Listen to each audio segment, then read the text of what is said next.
சமீபத்துல ஒரு ஹாரர் படமா வெளியாகி பெரிய வரவேற்பு பெற்ற அப்சஷன் திரைப்படத்தை பத்தி தான் பார்க்க போறோம். படத்துடைய கதாநாயகன் ஒரு மியூசிக் ஸ்டோர்ல வேலை பார்த்துட்டு இருக்காரு. அங்கேயே வேலை பார்த்துட்டு இருக்கக்கூடிய நிக்கி அப்படிங்கிற பொண்ணு மேல இவருக்கு காதலும் இருக்குது.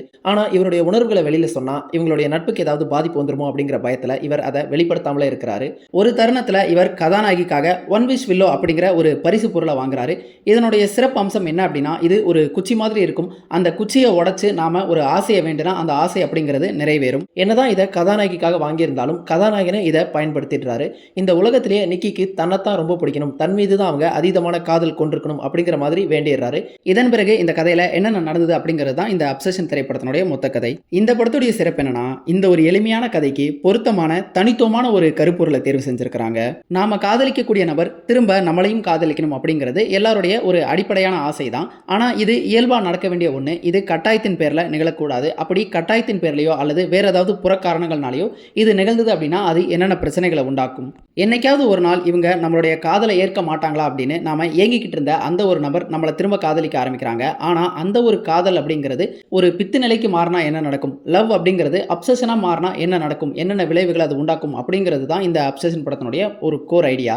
இந்த படம் இது ஒரு ஹாரர் படம் அப்படின்னு தான் கேள்விப்பட்டிருந்தோம். அதிகாரப்பூர்வமாக கூடவே இந்த படத்தை ஒரு சூப்பர் நேச்சுரல் ஹாரர் படம் அப்படிங்கிற மாதிரி தான் விளம்பரப்படுத்தியிருந்தாங்க.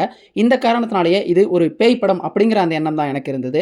ஆனா படத்தை போய் பார்த்து முடிச்ச பிறகு பார்த்தா இந்த படம் ஒரு பேய் படம் இல்லை அப்படிங்கிறது தெரிய வந்தது. நேரடியா இந்த படத்துல பேய் அப்படிங்கிற அந்த அம்சம் கிடையாது. ஆனா ஒரு நல்ல பேய் படத்தை பார்த்தா என்ன மாதிரியான உணர்வுகள் நமக்கு ஏற்படுமோ அந்த ஒரு உணர்வை இந்த படத்துல பேய் இல்லாமலே பார்வையாளர்களுக்கு கடத்திடுறாங்க. அது இந்த படத்தினுடைய ஒரு வெற்றி அப்படின்னு சொல்லலாம். படம் ஆரம்பிச்சு ஒரு 15-20 நிமிஷத்துக்கு தான் இந்த படத்தினுடைய கதாபாத்திரங்கள் இந்த களத்தை அறிமுகப்படுத்துறது இதுக்காக எடுத்துக்கிறாங்க.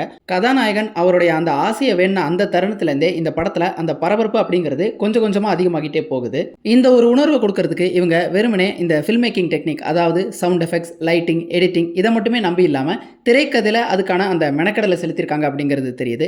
இதனுடைய அர்த்தம் இந்த படம் டெக்னிக்கலா வீக்கா இருக்கு, இதனுடைய டெக்னிக்கல் குவாலிட்டியை குறைச்சு மதிப்பிடுறோம் அப்படிங்கிறது கிடையாது. தன்னாளவுல இந்த படம் டெக்னிக்கலாவும் சிறப்பாக தான் இருக்குது. இந்த படம் நமக்குள்ள ஒரு பய உணர்வையும் பரபரப்பையும் உண்டாக்குறதுக்கு திரைக்கதை ஒரு காரணம் அப்படின்னா, இன்னொரு மிக முக்கியமான காரணம் நிக்கி அப்படிங்கிற கதாநாயகியுடைய அந்த ஒரு கதாபாத்திரம் தான். அந்த கதாபாத்திரம் எழுதப்பட்டிருந்த விதத்திலும் சரி, இந்தியன் நவரேட் அதை நடிச்சிருந்த விதத்திலும் சரி, ரெண்டுமே சிறப்பாக இருந்தது. பட ஆரம்பத்தில் ஒரு சில காட்சிகளை பார்க்கும் பொழுது இவங்க மேல யாரா இருந்தாலும் காதல் வயப்படக்கூடும் அப்படிங்கிற மாதிரி அந்த நடிப்பை வெளிப்படுத்தியிருந்தாங்க.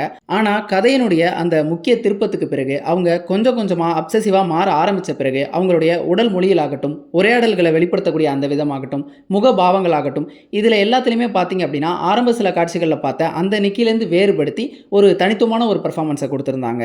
அவங்களுடைய அந்த கதாபாத்திரத்தை பொறுத்தளவுக்கு அந்த கதாபாத்திரம் முழுக்க ஒரு பைத்தியக்காரத்தனமான கதாபாத்திரம் கிடையாது. ஆனா அதே நேரம் இயல்பான ஒரு கதாபாத்திரமும் கிடையாது. அவங்க இயல்பாவே இருப்பாங்க. ஆனா எப்போ அவங்க அந்த பித்து நிலைக்கு போவாங்க அப்படிங்கிறது தெரியாது. இந்த ஒரு அம்சம் பார்வையாளர்களை பரபரப்பிலே வச்சிருக்கிறதுக்கு உதவி இருந்தது. அவங்க இப்ப மாறுவாங்களோ அப்ப மாறுவாங்களோ அப்படிங்கிற அந்த ஆன்டிசிபேஷனே இந்த திரைக்கதையில ஒரு பலமா இருந்தது. கிட்டத்தட்ட எப்ப வேணாலும் வெடிக்கக்கூடிய ஒரு கன்னி வெடியை நம்ம பாக்கெட்டுக்குள்ள போட்டுட்டு சுத்துற மாதிரி தான் அது இருந்தது. அடுத்ததா கதாநாயகனுடைய கதாபாத்திரத்தை பொறுத்தளவுக்கு அதிர்ந்து பேசாத ஒரு வெகுளியான ஒரு கதாபாத்திரம் அது. அந்த ஒரு கதாபாத்திரத்தை மைக்கேல் ஜான்ஸ்டன் நல்லாவே பண்ணியிருந்தாரு. அநேக இடங்கள்ல அவர் பயப்படக்கூடிய அந்த காட்சிகளாகட்டும், கதாநாயகியை கன்வின்ஸ் பண்ணக்கூடிய அந்த காட்சிகளாகட்டும், இந்த இடங்கள்ல அவர் ஒரு கன்வின்சிங்கான பெர்ஃபார்மன்ஸை கொடுத்திருந்தாரு. ஒரு சில இடங்கள்ல அவர் பயப்படும் பொழுது அது ஹியூமராகவும் மாறி இருக்கு. ஒரு சில இடங்கள்ல ஜெனுவினாவே நமக்குள்ள ஒரு பய உணர்வையும் உண்டாக்குது. இந்த படத்தினுடைய இன்னொரு பலம் என்ன அப்படின்னா, இந்த திரைக்கதையில் இருக்கக்கூடிய அந்த அன்பிரடிக்டபிலிட்டி தான். அடுத்த காட்சி இதுதான் நடக்கும் அப்படின்னு பெரும்பாலான இடங்கள்ல நம்மளால யூகிக்க முடியல. இந்த காரணத்தினால இந்த திரைக்கதை தன் போக்கில் ஒரு இலக்கில்லாம பயணிக்குதா அப்படின்னு கேட்டா அந்த மாதிரி கிடையாது. இந்த திரைக்கதை ஒரு தெளிவான நேர்கோட்டில் தான் பயணிக்குது. அப்படி இருக்கும் பொழுதுமே அடுத்தடுத்த காட்சிகள் இதுதான் அப்படிங்கிறது நம்மளால யூகிக்க முடியாத வகையில் இதை வடிவமைச்சிருக்கிறாங்க. இந்த படத்தினுடைய முடிவை பொறுத்தளவுக்கு தனிப்பட்ட முறையில் எனக்கு அவ்வளவு ஏற்புடையதா இல்லை.